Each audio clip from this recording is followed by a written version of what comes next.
Hello, everybody, and welcome to the TeacherCast Educational Network. My name is Jeff Bradbury. Thank you so much for joining us today and making TeacherCast your home for professional development. This is the TeacherCast podcast, and today we're going to be talking about how you, as a teacher, are able to create amazing digital learning lesson plans for your students. We've got a ton of examples for you, and I've got plenty of guests to describe how things are happening in the classroom. I am looking forward to today's show. If this is the first time you're checking out everything over at TeacherCast, don't forget to subscribe to us and smash that like button. We would love to have you guys a part of the TeacherCast Educational Network. Other great things happening on TeacherCast these days. We have an amazing section over at educationalpodcasting.com that's going to help you guys create audio and video lessons into your class. If you're looking to bring podcasting into your students, check out everything over at educationalpodcasting.com. And if you're a tech coach, like I know so many of you guys are out there, don't forget to check out our Monday podcast, Ask the Tech Coach, and you can find all the information about that over at askthetechcoach.com. So one more time, thank you guys for being a part of the TeacherCast educational family. Today we are talking all about the secrets to success. My first guest is a tech coach in the great state of South Carolina. I want to bring on Miss Suzy Dover. Suzy, how are you today? Welcome to the show. I'm so great. Thank you for having me. It is so great to have you here. Tech coach to tech coach, what are things like in South Carolina? Things are really innovative and creative. I can't even wait to go through some of the great things our teachers are doing. It's just a really fun time to be in education. I heard your teachers are doing some amazing things. Talk to us a little bit about your school district. How do you work? Are you Google, Microsoft? What does your school district look like? I am so lucky. I work in Greenville County Schools in South Carolina. It's a really large district. We have a really amazing superintendent and associate superintendents that allow just a lot of autonomy into the schools. One of the things that creates is that our teachers have a lot of creativity and flexibility in the classroom. And right now that has been apparent in distance learning and e-learning. So how can we connect with students on multiple platforms, and how can we connect with students in multiple ways that really makes them successful, both in the classroom, online, and in life? Being college and career ready is such an important skill that we are trying to really put into our students right now. And we have definitely seen great strides with integrating technology into the classroom and curriculum. Well, thank you for being on the show today. I am looking forward to talking all about the stuff happening in the classroom and really getting into the distance learning stuff. I want to bring on our next guest today. She is the head of regional professional development for the North region at Promethean, Miss Kate Mazzota. Kate, how are you today? Welcome to the show. Hi, so great to be here. Thanks for having me. Thank you so much for being on the show. Talk to us a little bit about yourself. What is Promethean doing these days?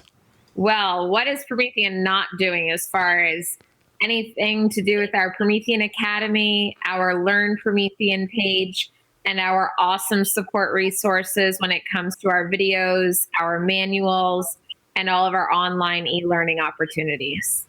There's, of course, several great things happening over at Promethean. All the links to the stuff that Suzy and Kate are going to do are over on our website over at teachercast.net. Check it out today. Don't forget to subscribe to that podcast. Suzy, I want to start with you today because, we have a lot of tech coaches that listen to this show looking for advice on how to best support their teachers.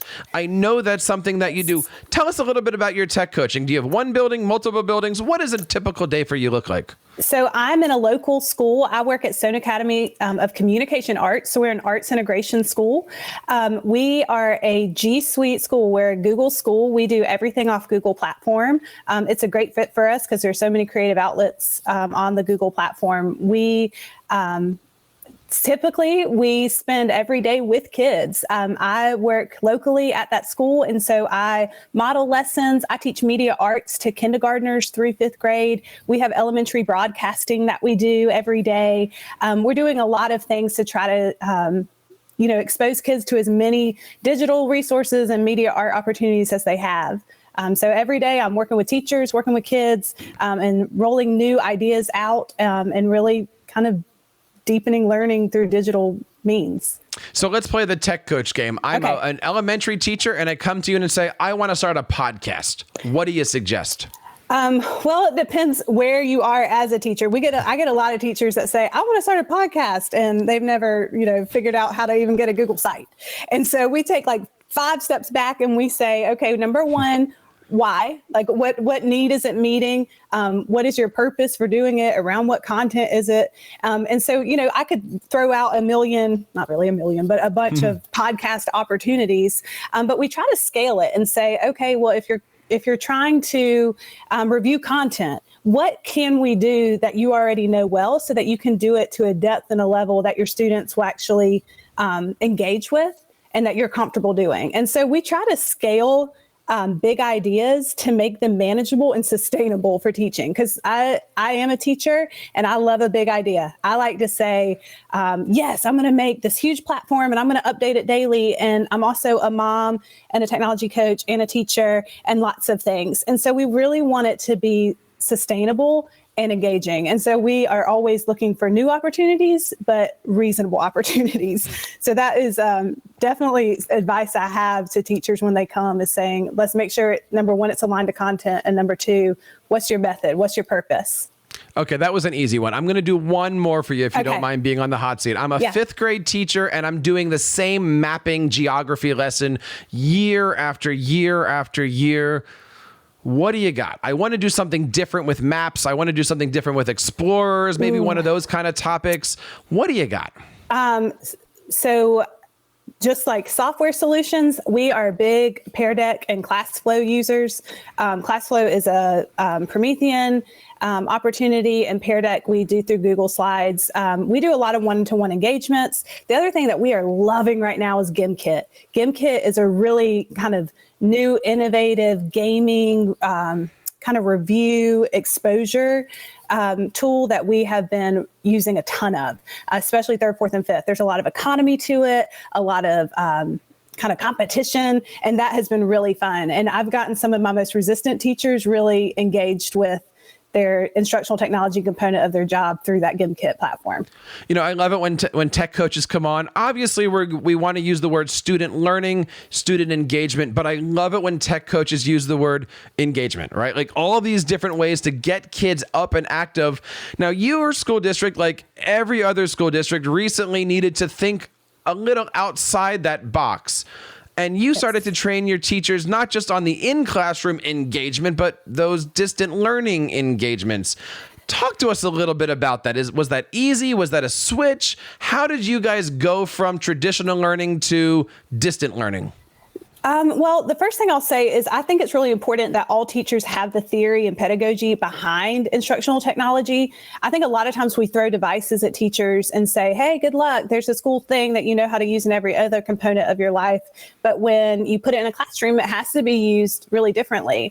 And so for us, I think teaching pedagogy, teaching theory, like why do you use shorter videos? How do you engage, content that's a video. So whether it's through like Discovery Ed's SOS strategies, or whether it's through clipping out and putting teacher created content between the videos, just really finding ways to teach teachers how to use the massive amount of content that's online, being really specific, making sure they know what they're looking for online, how they are hoping to use it and why they're hoping to use it.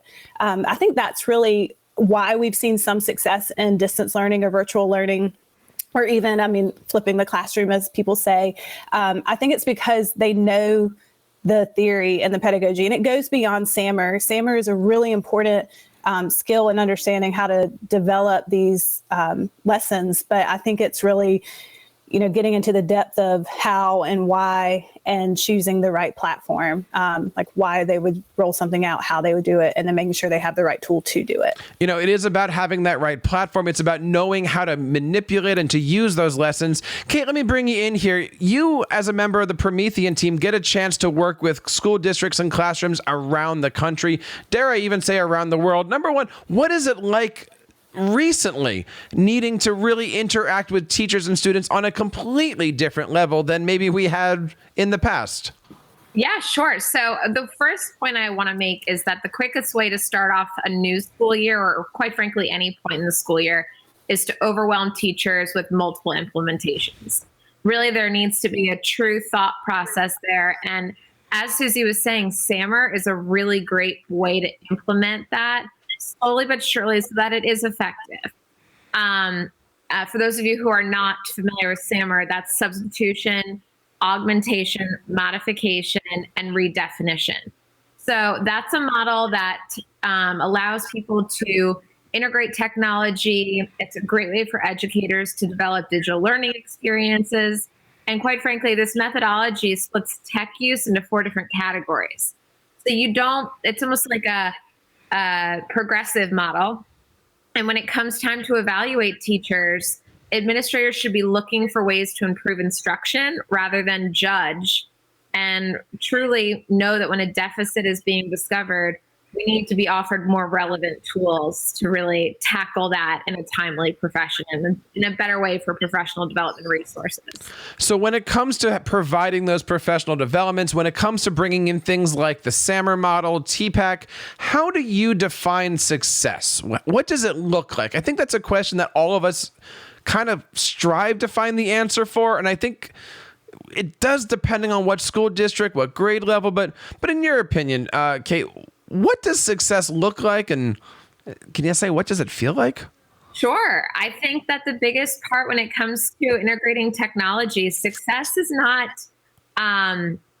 using things like what font is important for the writing. It's more along the lines of guaranteeing effective learning through resources on the internet to enhance that writing. So, for example, online resources like Google Apps for Education, ClassFlow, online testing, resources that provide immediate feedback. That's what success looks like to me, instead of inappropriate use of technology where sometimes students are just searching the internet or choosing the perfect color for the paper that they're going to write a research item on. Now, Suzy, let me bring you in here because I want to ask, seriously, the same question. When you're working with different teachers, success means different things. Success looks like different things. How does a tech coach know if they're being effective? And how does a tech coach know if they're being successful? One of the things that we try to do is get really solid data if it is actually being successful. And so whether that's through this testing or whether it's through summative testing at the end of the year, that's, scary and, big. And we used to not have good tools to really see if our teacher was relevant to it. Now we do have great tools. So Mastery Connect has been a game changer for us. If we have implemented one-to-one, and we have been using this type of tool to meet student learning, whether it's through like a Google Apps creation, like a Google Slide, and we've kind of done this flipped classroom thing. We have ways to know that if we use this standard and an instructional technology tool to meet that standard, we then have formative assessments through Mastery Connect to really see if it was effective. So that's like a data side that we can see if it's successful. But the other way is just like the confidence and their comfort with the content with the teacher and the student. Is the student comfortable talking about that subject? Were they confident that they were safe and healthy and found reliable information when using the internet and online tools? And did the teacher feel comfortable using them? Because if it's a wear and tear on the teacher's mentality to integrate technology, then we need to take a step back and say, that's not successful. So what other tools, what other opportunities do we have to engage the teacher to where they can find success? So what does that look like, right? Because every teacher's at a different level. And as a tech coach and somebody who's been working with a lot of tech coaches, it's scary if you're reaching out to that tech coach for the first time and they bring SAMR in and they bring TPAC and data and they're just going, hey, I only asked for a little bit of help. How do we start to formulate that stuff? What resources do you think are critical, not only for teachers, but for student success? And I'll throw that one out there. I'd love to get an idea from both of you guys. So I would have to say in this situation, first and foremost, it can be as simple as substituting a piece of in-classroom material like a book for an ebook. That's step one. That's replacing that actual held paper book there and bringing in an ebook and letting that student really just navigate through multiple forms of Audible or Mayan or any of those online classroom libraries. I also think, and I'll just end it with this, but it's also executing a new task that was impossible before technology was implemented. So those are things like, for example, what we're doing right now.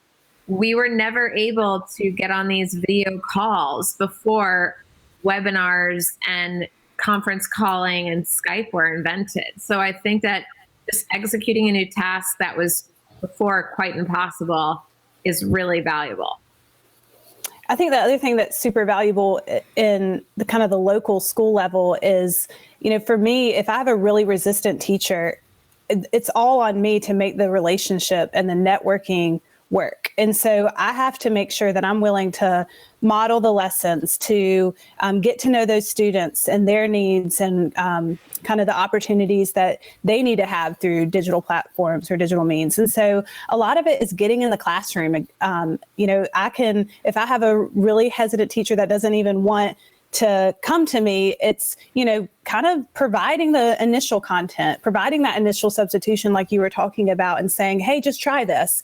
This is an option. This is out here. Just see what you, they're thinking about how it went. And so I think a lot of it is just that relational level of saying, I got you. And then when you got it, I'll be there to support you. It's funny how with all the technology that's happening, when we ask the question of what does student success look like, how do we achieve that? How do we make teachers comfortable?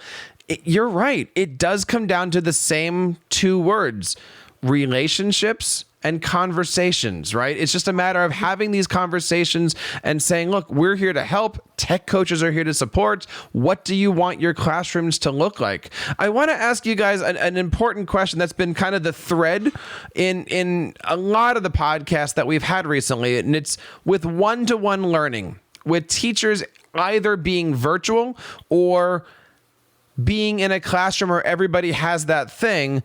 What is the relationship between the instructor and the front of the classroom?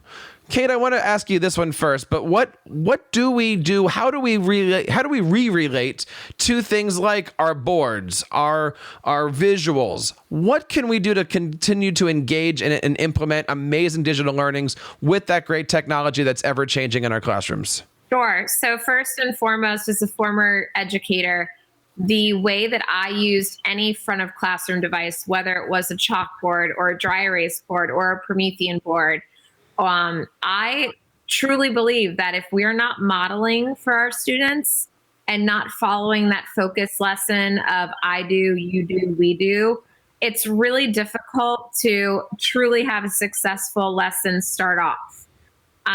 So that brings in, and a shameless plug here again, the Promethean panel, giving you the ability to bring in artificial intelligence models, Google Earth, distance learning of any kind, and getting that immediate internet connection right in front of the classroom, and to be able to annotate on top of whatever that web content might be, the app that we're using.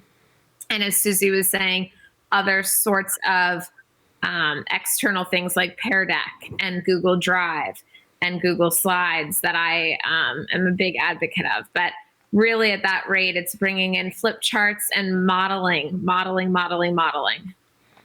Suzy, let me throw a similar question to you. If we're preparing our teachers to have devices both in their hands and at the front of the room, but also trying to prepare teachers to have their home kitchen and their home living rooms in the front of their rooms. How do we do that? How do you help your teachers in an environment that is constantly changing, and as we've recently seen, could be in the four walls of a school and couldn't be in the four walls of a school?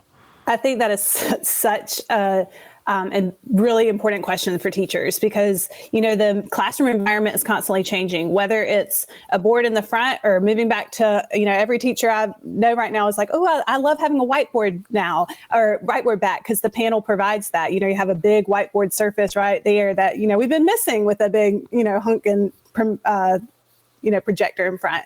And so I think it's constantly changing. And what I have always hoped for is that we're providing structure in the technology system we have. And so if we can structure a really, really systematic rollout to make sure that they see the connections between what they've always been doing and to what they can do. You know, just a little aside, my mom was one of the best educators I've ever met in the whole wide world. And she, you know, stopped teaching. She retired after 37 years because it was overwhelming when technology came out. She didn't know how to make that transition. And so every time I go into technology, every time I go in to coach someone through technology, I hold her in my hand. And I think, you know, how can I get someone to go that's an amazing teacher to be adaptable to all of these different platforms that can roll out? So I think a lot of it goes to just a really structured rollout and implementation with a lot of purpose, you know, being very intent or having a lot of intention about, you know, that good teaching is good teaching. You know, as she was saying, modeling is so important. We know that, and especially at the elementary level, you know, we know that they need to see it. And so the board, whether it's there or whether you're, you know, with the panel, you can constantly, or with a lot of things, you can constantly pull student device screens up to the top. So have a student model. You're just taking it to the next level. So it's things they've always known, but restructuring it in a way that they can see that it's what they've always done to new possibilities and in new ways. Obviously, recently, education has changed, right? We went from classrooms to literally home rooms as we go through with all of this stuff. Suzy, as a coach, as a teacher, you know, what do you hope to see the future here? Do you hope that companies are coming out with more, I mean, literally mobile solutions where the classroom could be anywhere? Are you hoping that things get smaller, cheaper, faster? Like, what do you want to see when we get to next year's round of conferences and next year's group of ed tech companies coming out? What do you want to see in the classrooms moving forward? I think this is a really ideal answer, but I would love to see a consolidation.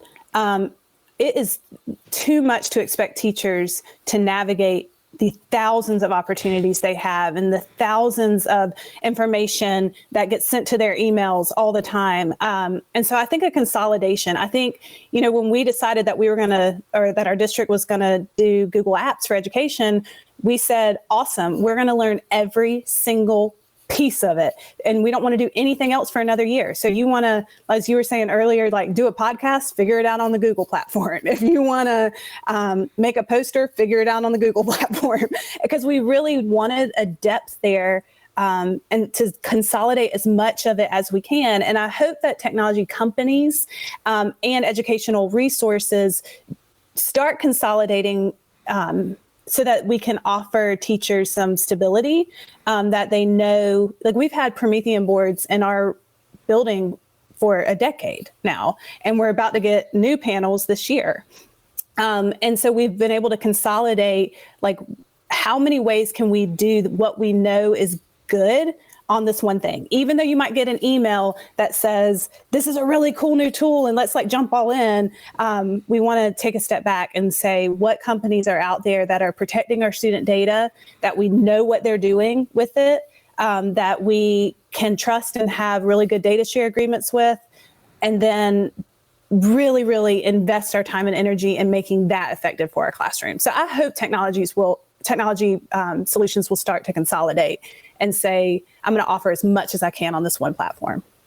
Kate, I got to ask a similar question here. How is light of the recent activities in education and around the world, how is that making ed tech companies rethink what the future of ed tech looks like? I have to tell you, my response is pretty simple. I think that we need to make sure that internet is accessible for all students at home, not just at school. Where I'm very intimately plugged in is New York City Department of Ed, for example, where half that population doesn't have internet at home.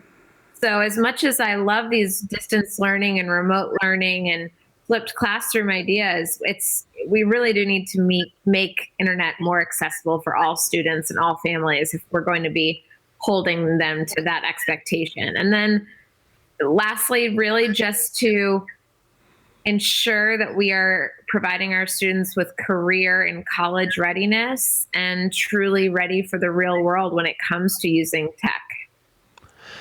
You know, it's funny. Everything comes down to communication, having the right devices, and then really to put a word over what we all just said, inspiring students to make sure that they have the, opportunity to engage, not just with us as educators, but with the environment, with their technology, and with the world around them. Ladies, I want to say, first of all, thank you guys so much for coming on the show today. Suzy, could you tell us a little bit about where we can find out more about the great things that you're doing in your classrooms with your students and teachers? Sure. So I work at Stone Academy in Greenville County Schools in Greenville, South Carolina, and we have a website. It's long and cumbersome, but it's greenville.k12.sc.us/Stone, or you can Google Stone Academy. And on there, we have an e-learning platform, and we also have I have a website that builds out media art and coding opportunities and lots of in the classroom things. And so you can kind of follow us around there. And we'd always be more than willing to answer questions. And we love a good school visit. So if you are having great things happening around, we'd love to come check it out too. So I'd love to connect. Well, I'm looking forward to having a virtual tour of your school because everything sounds absolutely amazing. Kate, thank you so much for coming on the show. And of course, one more time, thank you to our friends at Promethean for putting these shows together. Where can we learn more about the great things happening at Promethean these days? So first and foremost, I would say you need to follow our Twitter page at Learn Promethean. We're constantly on a daily basis uploading active tips and different tips and tricks and videos and guides and resources, not only from the Promethean team, but also from teachers around the world that are using our resources in a stellar way. I'd also recommend subscribing to our Learn Promethean page. We have a blog, and of course, our support site is phenomenal as well. And lastly, that Promethean Academy, I'm so happy and pleased with how many teachers are becoming Promethean certified teachers and really accepting that challenge. So please plug into all of those free resources. And of course, will say I've done the Promethean Academy and done the certification, and it is really worth doing. Yes, for that platform, but just for good teaching. It gives some really great feedback for a technology coach, but I think also for just a teacher that says, I have this thing, what can I do with it? It's a really great resource. We will, of course, have links to that and all of their stuff on our show notes over on teachercast.net. Just do a big search for Promethean. You will be able to see all of the great work that we've done with the Promethean company over the last several years. Guys, one last time, thank you so much for being a part of this show. And thank you guys to the listeners for being a part of our TeacherCast Educational Network. Don't forget to check out our Ask the Tech Coach show every single Monday. And if you're looking to bring podcasting into your classroom, go over to educationalpodcasting.com. Check out our dozens of lesson plans, tutorials, videos, everything you need to bring audio and video into your classroom. And that wraps up this episode of the TeacherCast podcast. On behalf of everybody here in the TeacherCast Educational Network, my name is Jeff Bradbury, reminding you to keep up the great work in your classrooms and continue sharing your passions with your students. You've been listening to the TeacherCast Educational Network, hosted by Jeff Bradbury. Please reach out to the show with all of your questions on Twitter @TeacherCast or online at www.teachercast.net. Be sure to subscribe to our podcast so you don't miss any future episodes. And please take a moment to write a review in the App Store.